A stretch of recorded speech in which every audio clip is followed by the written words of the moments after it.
Hello, everyone, and welcome to another Transfer Talks here on the Cycling Dane. And as always, I'm joined by Mr. Gregor himself, Ewan Wilson. And Ewan, we've got plenty of big transfers to talk about, or rumors. And I think, well, we've all seen that Jonas Vingegaard has won the Tour de France, and this has kind of put up a speculative rumor. We're not quite sure about the source. Primož Roglič to Ineos Grenadiers. You would think that with Jonas Vingegaard winning the yellow jersey, that was the objective of Primoz Roglic for so many years. And now next year you would put Jonas Vingegaard as the team leader. So where would that put Primoz Roglic? So anyways, Ewan, what do you think of this rumor, Primoz Roglic to Ineos Grenadiers? I'll bear in mind our source is a little bit hazy on it. According to Twitter and according to sources on Twitter, it's saying that Wielerflits is the source. Other publications have written on it, but not Wielerflits themselves, which does make this slightly bizarre. Nevertheless, Roglic to Ineos, I think this is, I think it could be an interesting transfer if it were to happen. Roglic is a guy who's been in Jumbo-Visma for so many years and maybe just needs a bit of a break and a new change of scenery, and Ineos could provide him with that. They have a strong team like Jumbo do in order to help him achieve his goals. However, he's going to have the same problem, I believe, at Jumbo-Visma. Yes, we're talking about Jonas Vingegaard as a rider who's won the Tour de France, but Egan Bernal as well has won the Tour de France. Once he's back to fighting form, where does he find himself battling against Egan Bernal? Yes, we've seen them battle at the Vuelta a España in the past, but a fully fit Egan Bernal will be tough to beat. Also, in terms of this rumor, Roglic is on a contract until 2025. So if they want to break the contract, if he wants to move to Ineos will have to pay quite a lot of money in order to facilitate that clause in his contract, as well as paying the extra to break his contract at Jumbo-Visma, which probably will be big bucks. I don't quite know if this is possible. Also, bear in mind that Roglic has been sort of the figurehead for this new Jumbo-Visma movement. We wouldn't have Jonas Vingegaard on the top of the podium in Paris if it weren't for Primož Roglic. Roglic changed his team. He's been at the forefront of the big shift over to GC racing. It was a risk taking Roglic on in 2016 when they did, but it's paid off. I'd be very surprised if he does leave the team now, given how much he's putting into his project up until this point.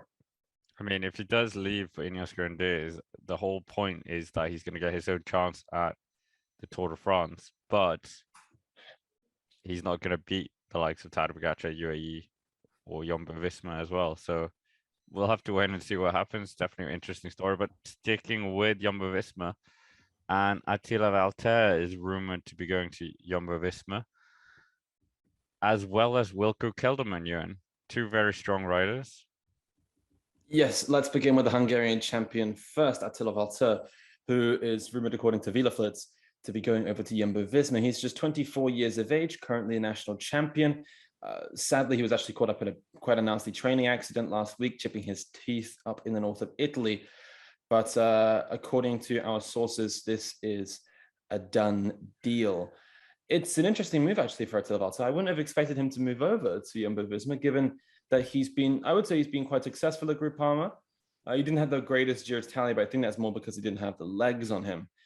But, I mean, I'm sure Jumbo probably going to be paying a little bit more with a competitive salary and maybe a different scope of goals for the next season. So it's going to be an interesting move for sure for Attila Valter.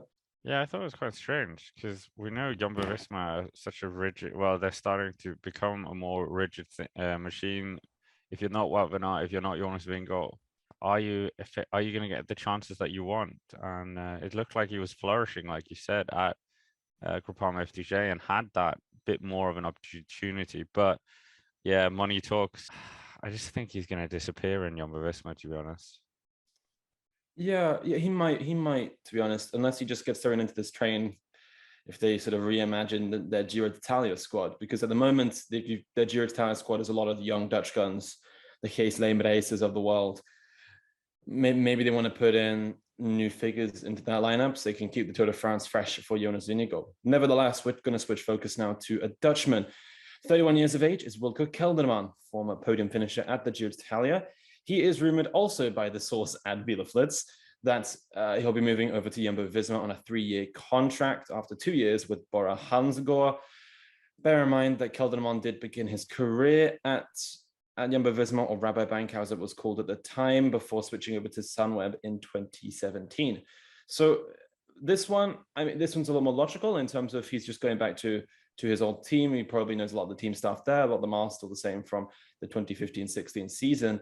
So for Wilco, I think this is perfectly valid. I don't know how many years he has left as a proper GC leader. I think we saw him have probably his last dance at Bora Hansgrohe as a GC leader, but he's going to be a luxury domestique. We saw what he did at the Giro d'Italia for Jai Hindley, ripping things up on the streets of Turin on stage 14 of the Giro to really change that race. And I think he's going to be a vital aspect of next year's Tour de France team. Yeah, I agree. I think he's such a strong rider, and maybe, like you said, it is. Well, he's 31 years old, so if you compare it to Geraint Thomas, he's still fairly young. Yeah. But yeah, like if they add this guy into the team, he could be the. Yeah, I don't know. Jonas Vingegaard would have loved to have Wilco Kelderman in his team. I think he's going to fit right in with the sort of you have like a Sepkus, you have a Stefan Kruijswijk, and then you have Wilco Kelderman. I think it's going to be such a threatening team next year, unless the team back his chances for the Giro. I know he's got a good record at the Giro. That's why he got his first ever Grand Tour top 10 back in 2014. So I wouldn't be surprised if they filled him to the Giro team, but I think he's going to be fantastic in the Tour de France setup. Yeah, we'll see. We'll see how many chances he's given. Anyways, talking about other Jumbo-Visma Dutchmen, one of them rumored to be going away, Mike Teunissen, the 2019 Tour de France winner on stage 1. And Ewan, yeah, it looks like one Dutchman feels like his chances aren't valued as much at the team. Yeah, I mean, he's 29 years old, is Mike Teunissen. This rumor concerns the former yellow jersey wearer of the Tour de France, a stage winner at the Tour. He's rumored to be going to Intermache, the Belgian-based squad. According to our sources at Villa Flits, they published the article this morning, and it mainly it circulates around speculation of what his role would be at either team, including the fact that his role as a lead-up man for Dylan Groenewegen in the past couple of years seems to have lost his purpose, given that Groenewegen has moved away. But for next year, it does seem like he is going to be going over to Intermache to fill in the spot of Quinten Hermans, who we believe is going over to Alpecin Fenix. We discussed that in the last episode of Transfer Talks, to become sort of their classics man. Bear in mind, Mike Teunissen's a guy who's finished in top 10 at Paris-Roubaix in the past, but also potentially as a lead-out man for Biniam Girmay of Eritrea in the years to come. We've spoken about the team sort of restructuring and refocusing itself around Biniam Girmay and the future of this young rider who's on such a long contract. He's proved himself already at a top level. But to be honest, this all makes sense. I think it points in the right direction for Mike Teunissen. He didn't make the Tour de France squad this year, didn't make the Giro squad. In order to make his name onto a Grand Tour setup, I think he does need to move over to Intermarché, and also to give himself more chances in the Classics. Dylan van Baarle is about to move to this team as well, which is going to make it a lot harder for himself to stand out in the Cobble Classics. Going from Intermarché / Jumbo to B&B Hotels, looks like they've been rumored with quite a lot of people, Mark Cavendish and Michael Matthews. And Ewan, there's no surprise that Mark Cavendish is linked here, there, and everywhere with Quick-Step Alpha Vinyl not prolonging his contract for next year. Yes, so B&B is actually quite a big story, to be honest, in this transfer season. They might be one of the big guns here. Before the Tour de France, actually, the manager, Jérôme Pinot, was talking about their aims to become World Tour. I think by 2025 was the year he cited. They're trying to diversify. They're aiming to create a women's team as well. But I think the main thing now comes in the money bags, which has been announced during the Tour de France. Our sources are saying that B&B Hotels are being linked to the French supermarket chain Carrefour, which will now become one of the name sponsors at B&B Hotels from 2023. This will subsequently involve a big budget increase. Jérôme Pinot, allegedly, according to the source, could be able to count on a budget between 15 and 20 million euro, which is a huge, huge step up.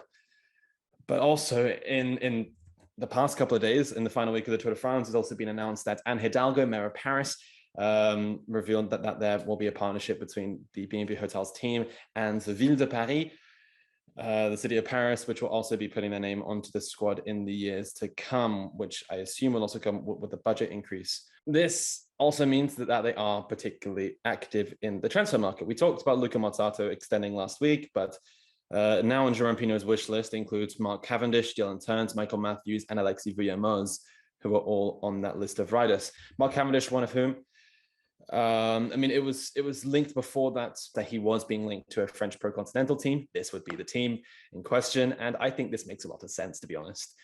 B&B Hotels have access to every ASO stage race, including the Tour de France. We assume they're going to get an in by next year.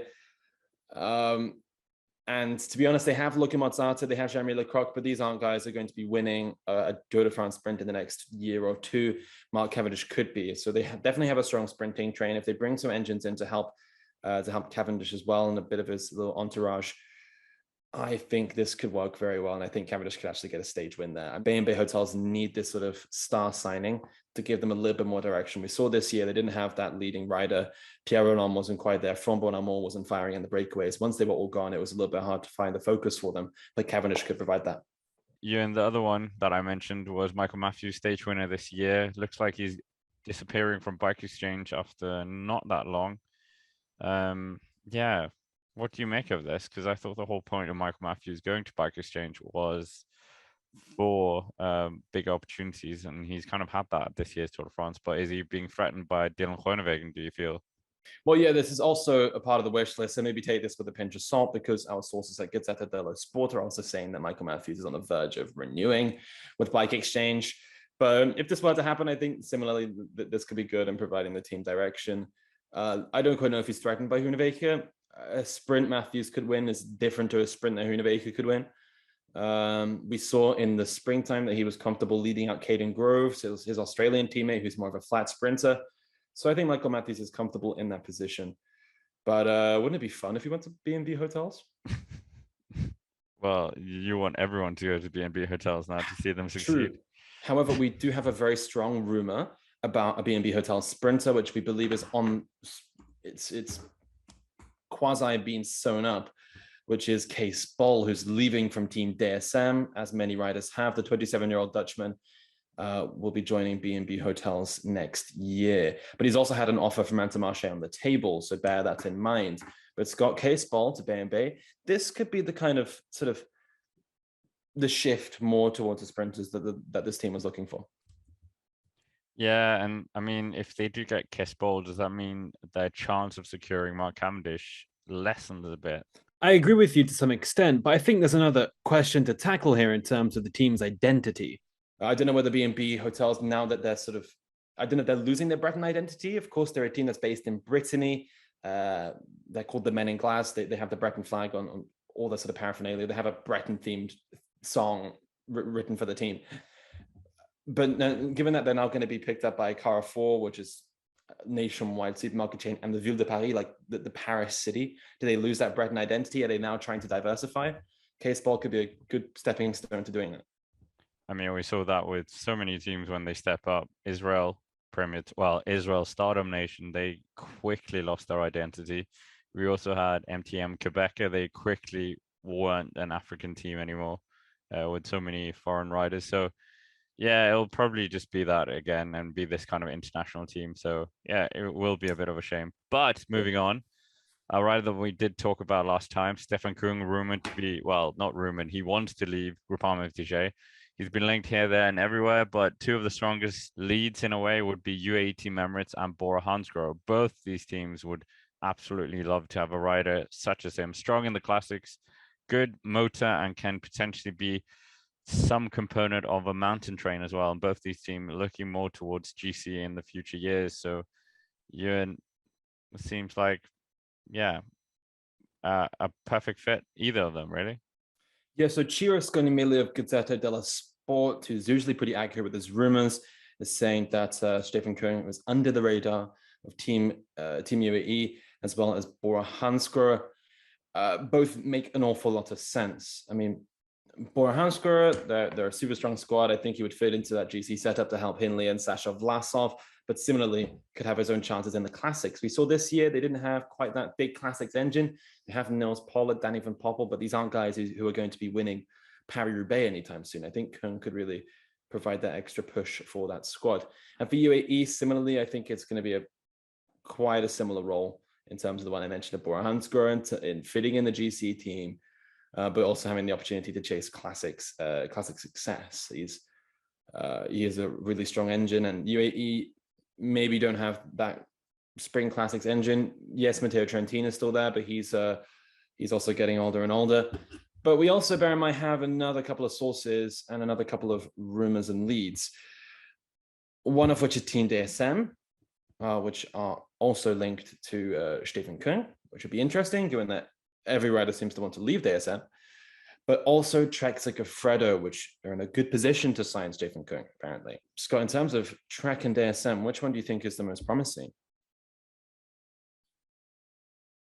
I mean, you could say DSM would be the best one because then he has virtually no rivals. But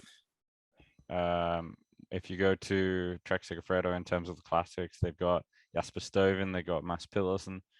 So that could be a bit muddled, or yeah. So, I mean, DSM, if you went to DSM, I think you would have a bit more of control of what he wants to do rather than just being slotted in for a GC team or potentially just playing second fiddle in the classics.